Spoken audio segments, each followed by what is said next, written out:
करनी चाहिए। नहीं करनी है। देखो, ये क्या है? इसे फ्लो ऑफ टाइम कहते हैं। जब तुम आलस करोगे तो ये टाइम इसी तरह बहकर तुम्हारे ऊपर से यूं ही निकल जाएगा। वो क्या होता है डोरेमोन? तुम्हें और समझाना पड़ेगा। तुम तो बिल्कुल भी समझदार नहीं हो नोबिता। और समझदार बनने के लिए तुम्हें पहले पढ़ाई करनी चाहिए, समझ गए? लेकिन आज टेस्ट के लिए भी ज्यादा अच्छे से पढ़ाई नहीं की थी। क्या सच में? आज का रिजल्ट क्या होगा? शायद 0 मिलेगा। मैं कुछ नहीं कर पा रहा हूँ। मुझे सब पता है। मैं कितने भी कोशिश कर लूँ लेकिन मुझसे कुछ नहीं होगा। बुरा मत सोचो।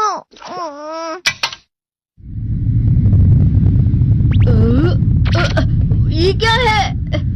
इससे तुम्हें पता लगेगा कि तुम कितना नेगेटिव सोचते हो। और ये कौन सा गैजेट है? ये है एम्बॉडीमेंट मिरर।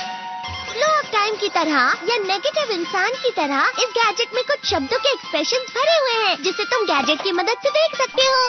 तुमने जो भी कहा मुझे कुछ समझ नहीं आया।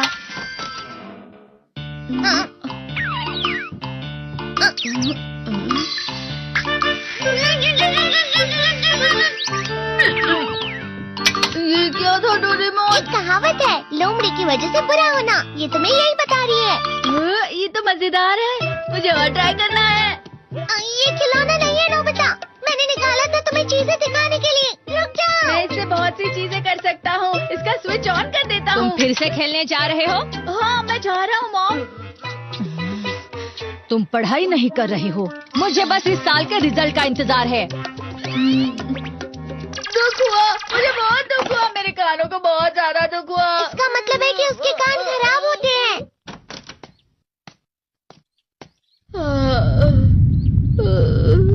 ये तो फिर से नेगेटिव बन गया।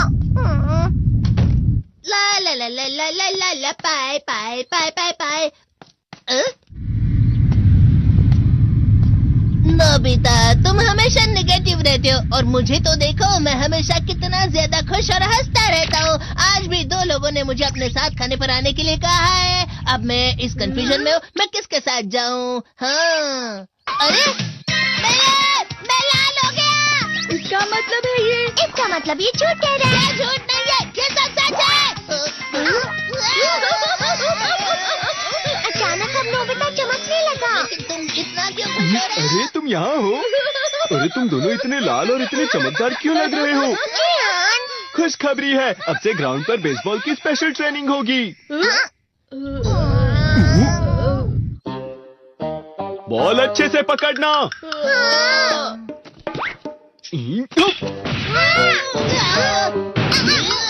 तुम सब क्या कर रहे हो? अच्छे से पकड़ो। ये वाकई सब बेकार है। मैं इतनी तेज बॉल नहीं पकड़ सकता हूँ। जियान, क्या हुआ सुनियो? मुझे तुम्हारे बगल में खड़े होकर तुम्हें शानदार स्विंग करते हुए देखना है। क्योंकि मैं अपनी प्रैक्टिस स्विंग की जगह तुमसे 100 गुना ज्यादा अच्छे से सीख सकता हूँ ना। ठीक है सुनियो, अब तुम कैचर हो। अरे वाह जियान। तैयार हो जाओ। अच्छे से पकड़ना, ठीक है? ये लो।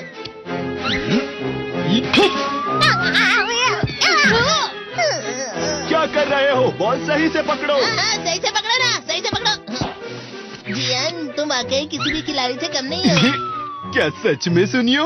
हाँ, मैं सच कह रहा हूँ। तुम बड़े बड़े मैच भी खेल सकते हो, मस्का लगाओ। चलो भी सुनियो, मुझे अब शर्म आ रही है। हाँ, वाकई बेसबॉल में किसी भी मैच में कभी भी कोई मुझसे जीत ही नहीं सकता है। जियान तो पिघल गया और बेवकूफ बन गया। हाँ, खिलाड़ी। सुनियो उसे क्या कह रहा होगा? वो जरूर उसे मस्का लगा रहा होगा। मस्का? तुम जैसे नासमझ से निपटना बहुत आसान होता है। जब तुम किसी से झूठ बोलते हो और वो खुश हो जाते हैं तो उसे मस्का लगाना कहते हैं नोबिता। तुमने मुझसे झूठ कहा? अरे वाह जियान, तुम तो ना। यो, मेरा दोस्त अब आगे जाकर बड़े बड़े मैच खेलने वाला है। ये देखकर मैं बहुत खुश हूँ। तुम इतना मस्का क्यों लगा रहे हो? अरे नहीं जियान, मैं तो सच में पूरे मन से तुम्हारी इतनी अच्छी अच्छी तारीफ कर रहा हूँ। लेकिन तुम लाल हो रहे हो। तुम झूठ कह रहे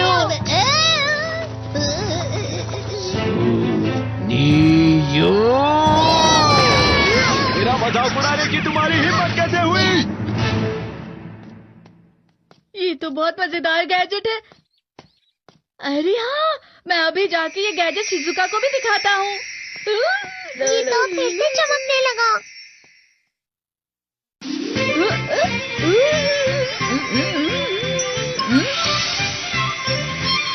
शिजुका!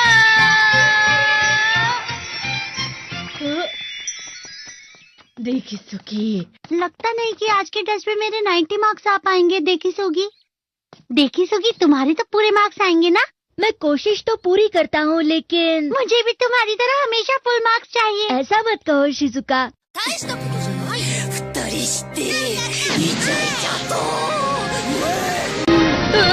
ये क्या हो रहा है डोरेमोन? ये बुरा लगने की आग है। मैं डर रहा हूँ। बहुत गर्म है। बहुत ज्यादा गर्म है पानी। अरे नहीं, प्लीज मुझे माफ कर दो। नहीं, मैं तो बच गया। हाँ? डोरेमोन, कभी कभी मैं सोचता हूँ शिजुका देगिसुकी के साथ इतना क्यों रहती है। तुम बहुत जल्दी नेगेटिव हो जाते हो नोबिता। वो पढ़ाई में अच्छा है, स्पोर्ट्समैन भी है, समझदार है। वो बहुत अच्छा लड़का है। मैं उसके सामने कुछ नहीं।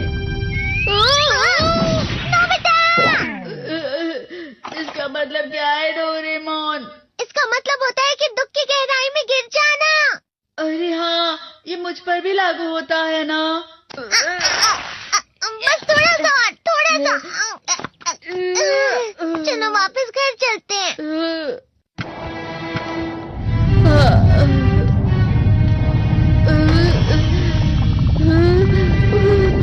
पता नहीं, मेरा शरीर बहुत भारी हो गया है। हमारा शरीर भारी नहीं होता, हमारा मन भारी हो जाता है। अरे हाँ, इसे कहते हैं मन का भारी होना। और जिस तरह से मैं चल रहा हूँ उसे कहते हैं कांटों भरा रास्ता।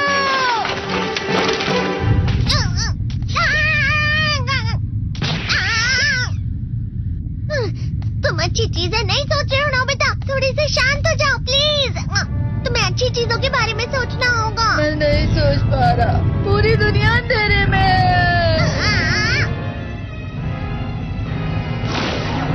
नोबिता चलो। मुझे अकेला छोड़ दो। लेकिन अगर तुम कभी भी मेरी बात नहीं समझते। चले जाओ डोरेमोन। पर नोबिता।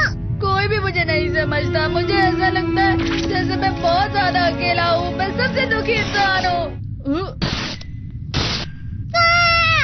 रुक जाओ, तुम वाकई बहुत दुखी होने वाले हो नोबिता। रुक जाओ। ये क्या कर रहे हो डोरेमोन? रुक जाओ। मैं तुम्हें ऐसे ही छोड़ नहीं सकता नोबिता। तुम लोग यहाँ सुबह के वक्त इतने अंधेरे में शोर क्यों कर रहे हो? सर आप? ये तो नोबिता की आवाज है। अच्छी बात है, तुमसे बात करनी थी।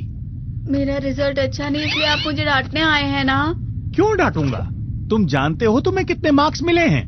पता नहीं, लेकिन मुझे हमेशा जो सही जवाब लगता है वो आखिर में गलत ही निकलता है। लेकिन तुमने इस बार ज्यादा गलतियां नहीं की हैं। तुम्हें मिले हैं 65 मार्क्स। तुम कभी कभी तो अच्छी पढ़ाई करते हो।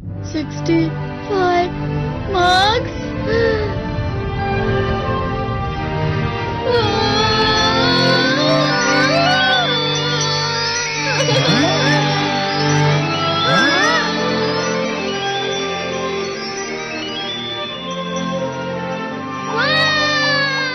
अब इससे क्या हो गया? ये सातवें आसमान में उड़ रहा है सर। ओह अच्छा।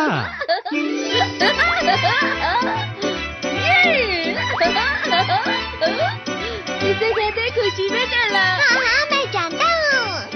हाँ, ये प्लम का फूल है। ये तो वो तो दिख रहा है। और यहाँ भी है। हाँ, ये अच्छा लग रहा है। हवा? क्या हवा? मुझे कल से कुछ अलग लग रहा है।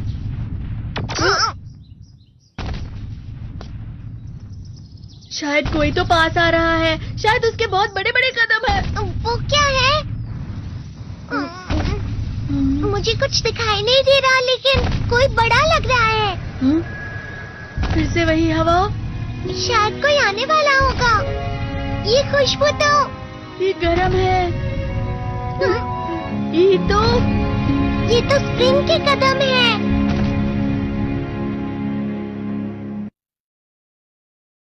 डोरेमोन के फैन हो और डोरेमोन देखना पसंद है। My beloved brothers and sisters, when we speak about keeping our spouse happy, many people immediately imagine that it requires grand gestures, expensive gifts, or extraordinary sacrifices. But let me remind you today that in reality, happiness within marriage comes from the little things, the small acts of kindness that are repeated consistently. It is not the once-in-a-year surprises that keep the heart content, it is the daily smile, the gentle tone, the small appreciation, and the constant respect that keeps love alive. Think about it for a moment. If you come home every day and you never greet your spouse with warmth, never offer a smile, never ask them how their day was, but once a year you buy a very expensive gift, do you think that will cover up the everyday neglect? No, it won't. Because the heart does not measure love only in the big moments, the heart measures it in every single interaction. Sometimes a sincere thank you, spoken with love, is worth more than a diamond ring given without affection. In marriage, we often underestimate the power of a simple smile. A smile, my brothers and sisters, is charity. It brightens the home, it softens the heart, and it communicates affection without a single word. Imagine your spouse is tired after a long day. When you greet them with a frown, the burden on their shoulders feels heavier. But when you greet them with a smile, suddenly the atmosphere shifts, and even if their body is tired, their heart feels lighter. Never underestimate the impact of such a small act. It costs nothing, yet it brings enormous reward. And the same applies to words. Sometimes we think, my spouse already knows I appreciate them, I don't have to say it. But human beings need to hear words of affirmation. A kind word like I'm proud of you, or you did a wonderful job, or I appreciate your effort, is like water to a thirsty plant. Without these words, love begins to dry up. Some people go through years of marriage without once expressing gratitude directly to their spouse. They may assume gratitude, but they never verbalize it. And over time, that silence feels like neglect. So, let us not belittle the power of words. Your spouse may spend hours cooking, cleaning, working, or sacrificing, and one word of acknowledgement from you can make them feel valued. If you ignore those efforts, even the greatest sacrifices can feel unnoticed. That is why, my beloved brothers and sisters, the key to happiness in marriage lies not in demanding, but in appreciating. Respect is another pillar. Many times, couples make the mistake of reserving their best manners for outsiders while treating their spouse with harshness. You may smile at a colleague, thank a stranger, and show patience to a neighbor, but when it comes to your spouse, you become short, tempered, dismissive, or careless. That is unfair. The first person who deserves your best manners is the one who shares their life with you, the one who sacrifices their comfort for your comfort, the one who stands by you when you are weak, who forgives your mistakes, who protects your dignity. Shouldn't that person be treated with the highest respect? A respectful marriage is one where each spouse knows they are honored, where their opinions are valued, where their dignity is protected. Never use harsh words in front of others. Never humiliate your spouse. Never compare them negatively to someone else. Even when you disagree, disagree with respect. Because once respect leaves the marriage, love will eventually follow it out the door. Brothers and sisters, one of the secrets of keeping your spouse happy is to never let small acts of kindness disappear. Often at the beginning of marriage, couples are full of gentleness and affection. They say please and thank you all the time. They listen carefully, they smile often,